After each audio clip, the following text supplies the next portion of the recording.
네, 다섯 번째 과목은요. 화학 설비 위험 방지 기술입니다. 이 화학 설비 위험 방지 기술은요. 81번부터 시작이 되겠습니다. 다음 중 인화성 물질이 아닌 것은, 인화성 물질은요. 사류 위험물을 말합니다. 위험물 안전관리법에. 그래서 에테르, 아세톤, 에틸알코올은 모두가 다 사류 위험물에 속해요. 인화성 물질입니다. 가염산성 칼륨은요. 산자가 들어가니까 이거는 인류 위험물입니다. 그래서 인류 위험물은 산화성 고체죠. 육류 위험은 산화성 액체입니다. 그래서 가염성 칼륨은 산화성 고체가 되겠습니다. 여기 내용은 뭐 상세하게 제가 표시해 의미가 없고요. 골릴 수 있는 것은 산자가 들어가면 이거는 사류가 아니고 우리는 바로 산화성 고체라는 걸 알아두면 되겠습니다. 이 문제는요. 2016년 8월 21일 날 문제 90번에 그대로 출제됐던 문제가 되겠습니다. 82번입니다. 다음 중 산업안전보건법령상 화학설비에 해당되는 것은, 화학설비는 법령으로 정해지는데 응축기, 냉각기, 가열기, 증발기, 열교환기류는요. 이게 화학설비에 해당되는 거예요. 여기는 밑에는 뭐 의미가 없어요. 봐도. 그래서 화학설비, 여기는 2, 3, 4는 의미가 없고요. 화학설비는 반응기, 혼합조, 화학물질, 혼합장치, 정유탑, 저장탱크, 응축기, 냉각기, 이게 뭐다? 열교환기류, 화학설비에 되겠습니다. 이 화학설비의 분류는요. 우리 교재 5-77쪽에도 되어 있지만 산업안전기준에 관한 규칙 별표 7에서 화학설비와 부속설비를 종류를 분류하고 있습니다. 83번입니다. 83번은요. 금속을 용접요. 붙이는 거예요. 용단, 녹이는 겁니다. 겨하일에 사용되는 가스 등의 용기를 취급할 때 준수할 사항 옳지 않는 것은, 우리요. 가스 용접기를 사용할 때요. 밸브의 개편은 어떻게 급작스럽게 할 게 아니고 서서히 해야 됩니다. 두 번째요. 용기 온도는 섭씨 40도 이하로 유지하는 걸 원칙으로 하죠. 셋째, 운반할 때나 환기를 위하여 반드시 캡을 씌우고 또 구별하기 위해서 하죠. 넷째, 용기의 부식, 만무 또는 변형 상태를 점검한 후 사용한다. 근데 그럼 여기서 보면 알아둘 게 있어요. 다 맞는 말 같아요. 밸브 개편 서서히 맞죠? 용기 온도는 맞죠? 이게 잘 봐요. 운반할 때는 환기를 위하는 게 아니고 서로 부딪히어가 폭발을 방지하기 위해서 뭐를 써요? 캡을 써요. 근데 이렇게 쳐도 이럴 때 맞는 거, 환기의 목적이지. 바깥에 싣고 돌아오는데 환기가 왜 필요? 답은 3번이라는 거예요. 넷째, 용기의 부식, 만무 또는 변형 상태를 점검한 후 사용한다는 거. 이런 장소에 취급하면 안 된다. 통풍이나 환기가 불충분한 장소라든지, 그 다음에요. 하기를 사용하는 장소나 그 부분, 위험물 또는 인화성 액체를 취급하는 장소, 용기 온도를 섭씨 40도 이하로 유지해야 되고, 전도의 위험이 없되게 충격을 가하지 않고, 운반할 경우에는 캡을 씌워. 이 캡을 씌우는 목적은 캡을 씌우되 환기를 사용하는 건 아니라고. 사용하는 경우에 용기의 막에 붙여 유리 및 먼지를 제거해야 되고요. 밸브의 개편은 빨리 할 게 아니고 서서히 해야 될 겁니다. 또 사용 전 또는 사용 중인 용기, 그 밖의 용기를 명쾌히 구별하여 보관해야 되고, 용기 아세톨 용기는 어떻게 항상 세워두라는 거. 용기의 부식과 마모 또는 변형 상태를 점검한 후 사용해야 되겠습니다. 84번이 되겠습니다. 84번은요.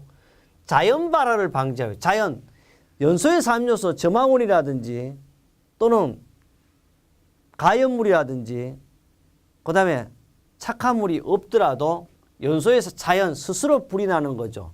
이 자연 발화는 착화점이라고 하죠. 방지하기 일반적인 적절하지 않는 것은 가급적 주요 온도를 낮춰야 돼요. 당연히 온도가 내려가면 내려갈수록 자연 발화가 일어나지 않죠.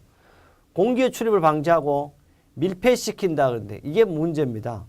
공기의 출입 자체를요. 밀폐시키면 가둬놓으면 그 안에서 자체가 열이 발생해요. 그래서 이거는 밀폐시키면 오히려 자연 발화가 일어날 소지가 있어요. 답은 2번입니다. 습도가 높은 곳에 저장하지 않아야 되겠고, 그 다음 넷째, 항인의 경우는 산소와의 접촉을 금지해야 되겠습니다. 답은 2번이 되겠습니다. 85번입니다. 대기압에서요. 물의 엔탈피가 1kcal였던 것이 가해 보니까 1.45kcal 나타내었다면 프레시유는 뭔데? 프레시유를 계산하는 방법은요. 바로 프레시유는 이렇게 합니다. 낮의 Q분의 스몰 Q예요. 그리고 다시 이야기하면 L분의 이 L은 증발 잡력 기하열이니까 항상 우리 539를 약 540으로 했어요. 그 다음에요. H1을 봅니다. HF1을 할 때 이거는 뭐냐? 이거는 가바의 액체 엔탈피 빼기 HF T2는요, 대기압의 액체 엔탈피예요. 그러니까 가압하냐 대기압하냐. 그래서 다시 가압하에서 1.4에서 1을 빼니까 540분의 0.0083이에요. 0.0083. 이거 숫자의 소수점을 주의해야 되겠어요. 이것은 반복되는 문제가 되겠습니다.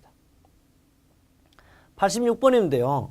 86번은 설비의 주요 구조 부분을 변경함으로써 공정안전보고서를 제출해야 돼요. 이거는 법적인 거죠. 아닌 것은 반드시 프레스트액 설치 또는 변경하는 경우에는 공정안전보고서 제출해야 합니다. 둘째요. 가스 누출 감지 경보기를 교체 또는 추가로 설치하는 경우에도 반드시 이것은 추가에 대한 것은요. 교체라든지 추가에 해당될 때는 공정안전보고서까지 할 필요가 없어요. 이건 답은 벌써 2번이야. 3번은요. 변경된 생산설비라든지 부대설비 해당 전기 전격 용량이 300kg 이상이 증가한 경우에도 공정안전보고서 제출해야 합니다. 그다음 생산량의 증가라든지 원료 또는 제품 변경을 위하여 반응기를 교체 또는 추가할 수 여기 알아두세요. 반응기를 교체 또는 추가할 경우에 설치해서 누출 경보기는 일종의 안전장치에 불과하기 때문에 제출하지 아니합니다. 87번입니다. 87번은요. 흡입 시, 들이마실 시 인체의 구내염과 답이 보였어요. 혈뇨, 피를 토한다는 것, 손떨림 증상을 일으켜 신경계를 일으키는 대표적인 우리는 표적 기관을 나타내는 게 뭐죠? 바로 수은병 아니면 이게 이따이 병이라 그러기도 하고 있습니다. 87은 수은 중독 나오죠. 재련, 정연 작업증이 하는 것. 이것은 우리가 불면증과 피부병도 하고 정신흥분 증상도 떠나기도 하고 수는 또요. 비중 자체가 21.96 물에 20회 정도 무게가 나갑니다. 88번입니다. 위험물을요. 저장 취급한 화학설비 및 그 부속설비를 설치한 단위공정설비부터 다른 단위공정 설비와 사이 안전거리거든. 우리는 수없이 많이 했어요. 단위공정시설 및 설비로부터 다른 공정시설. 제가 그랬죠. 이 밑에 다 외울 필요 없고 뭐만 외우면 10만 외우면 된다는 이런 얘기를 2016년 3월 6일 또는 2016년 5월 8일에도 얘기해 그림으로도 제가 그려 보여줬습니다. 89번입니다. 하재 감지기는요. 열 감지 방식이 아닌 것을 건데 하재 감지기는 두 가지가 나눌 수 있어요. 열 감지식과 연기식으로 두 가지 하는데요. 여기 보면 바로 정원식 이거는 뭐예요? 온도니까 열이죠. 광전식은 열 감지기가 아니에요. 그 다음에 차동식, 보상식은 열 감지식입니다. 그래서 답은 광전식이 되겠습니다. 여기 보면 열 감지식은 차동식, 정원식, 보상식, 연기식은 이온식, 강전. 그러면 광전식은 뭐다? 이온식이 해당되겠습니다. 90번입니다. 고온에서요. 완전 열분해 했을 때 산소를 발생하는 물질은 여기 알아둘 게 있어요.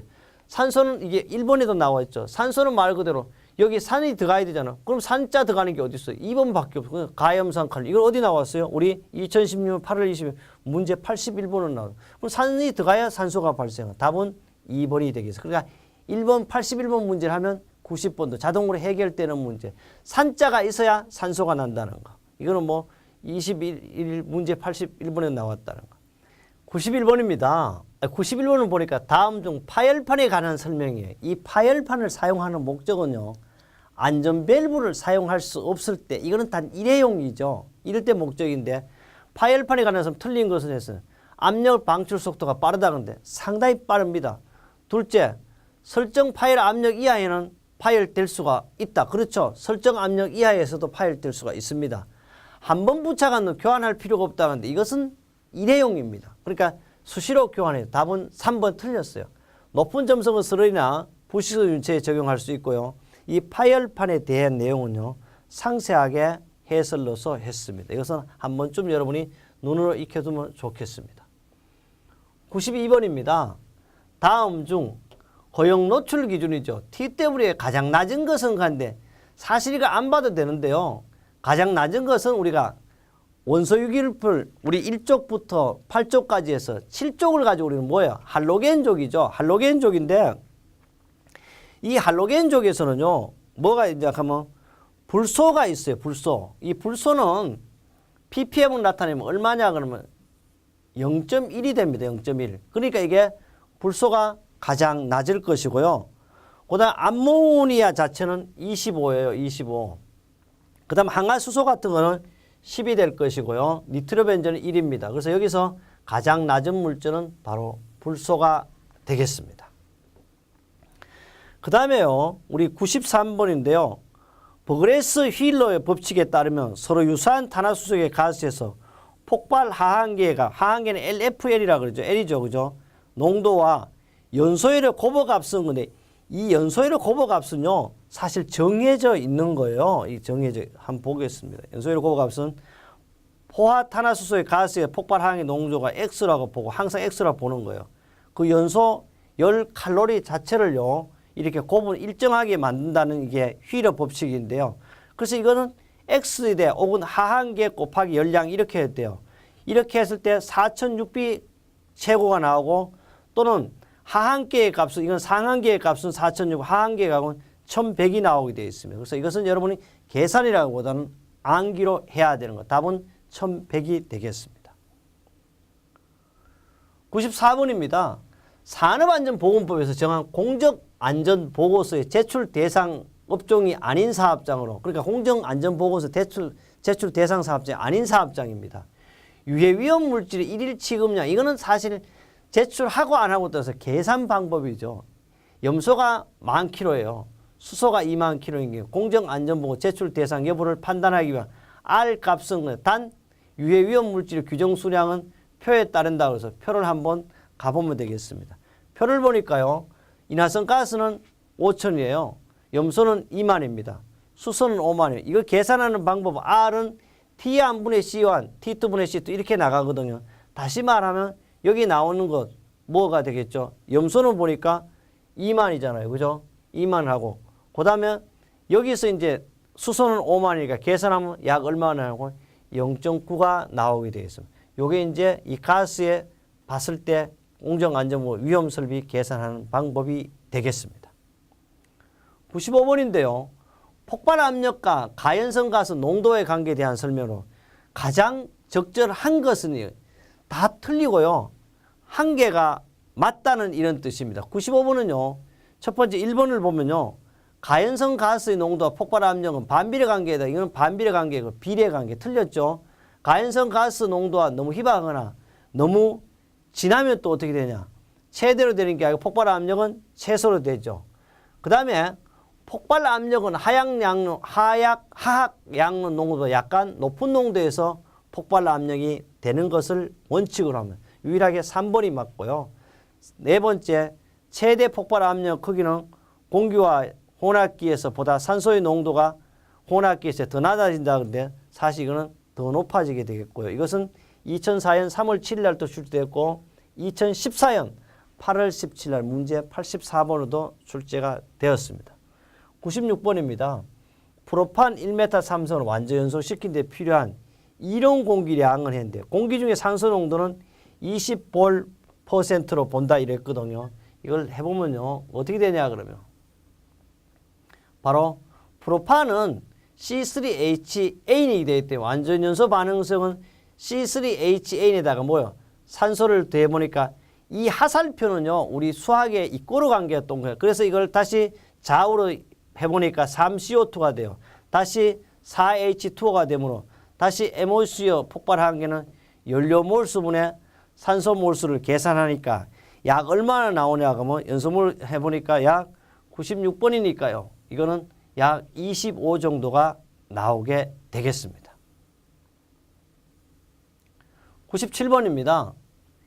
니트로셀루로스와 같이 연소에 필요한 산소를 포함하고 있는 물질이 연소하는 것을 우리는 이 연소를 무슨 연소냐 이렇게 묻는 거예요. 여기 보면 니트로 셀루로스는 쉽게 말해서 자기 연소 물질이니까 이거는 자기 반응성 물질이다. 이거는 제5류 위험물이 되겠죠. 자기 반응성이니까. 연소에 필요한 산소를 포함하고 있어 물질이 연소하는 걸 가지고 우리는 자기 반응성 스스로 연소한다. 그래서 자기 연소 이해하고 있습니다. 98번입니다. 다음 중 포소화약제 혼합장치로서 혼잡이 아니고 이게 혼합입니다. 이게 오타가 발생했는데요. 이거는 혼잡이 아니고 혼합이 되겠어. 혼합. 포소화약제 중 혼합장치로서 정해진 농도로 물과 혼합하여 거품 수용을 만드는 장치가 아닌 것은 근데 거품으로 만드는 장치는 갈로 혼합 장치도 만들고 있습니다. 그 다음에 차압 혼합 장치도 만들고 있어요. 그 다음에 여기서 말하는 낙하 혼합 장치라 이런 것은 없습니다. 그 다음에 펌프 혼합 장치도 당연히 혼합 장치로서 수용을 만드는 방법 하나가 더 있다면 압입 혼합 장치가 되겠습니다. 답은 3번이 되겠습니다. 그 다음에요 99번인데요. 99번은 우리 파열판에 대한 것은 앞에서도 했습니다. 파열판과 스프링식 안전밸브를 직렬로 설치해야 할 경우가 아닌 것은 이것은 파열판과 스프링 안전밸브를 직렬로 설치해야 될 경우가 되겠어요. 직렬 설치는 세 가지가 우리 산업안전보건기준에 관한 263조에 파열판과 안전밸브 직렬 설치가 나와 있습니다. 이건 세 가지밖에 없는데요. 부식물질로부터 스프링식 안전밸브 보호할 때 설치해야 돼요. 독성이 매우 강한 물질을 취급 시 완벽하게 격리를 필요할 때도 설치합니다. 셋째, 스프링식 안전밸브를 막힘을 유발시킬 수 있는 스러리를 방출할 때 요 세 가지밖에 없어요. 답은 4번이 되겠죠. 릴리프가 장치가 작동, 방출, 개방되어야 할 때는 우리 사용을 하지 않습니다. 드디어요, 우리는 하학설비 위험 방지에서 100번인데요. 100번은 뭐냐 할 때 폭발 원인 물질의 물리적 상태에 따라 구분할 때 기상폭발입니다. 기상폭발은 기체에서 발생하겠죠. 기상폭발에 해당되지 않는 것은 기상폭발은요, 특히 분진폭발도 발생하고 있어요. 응상폭발이라는 것은요, 물리적 폭발로 이거는 고체에서 발생하는 고체에서. 이 응상폭발은 우리는 어디서 발생하나? 응상폭발이라는 것은 고체에서 발생한다. 고체에서. 그 답은 2번이 답이 나올 거고요. 그 다음에 역시 화학적 기상폭발은 분무폭발도 있고 가스폭발도 있습니다. 그래서 이 화학적 폭발, 기상폭발은 혼합가스 폭발, 분진폭발, 분무폭발, 중화폭발이 있고 우리 응상폭발은 바로 물리적인 폭발이 되겠습니다. 우리 이렇게 해서요. 2016년 제3회 8월 21일요. 5번째 과목 화학설비를 마무리했습니다. 다음은 6번째 과목은 뭐죠? 건설안전기술에서 여러분을 만점으로 안전한 합격으로 모시도록 준비하겠습니다.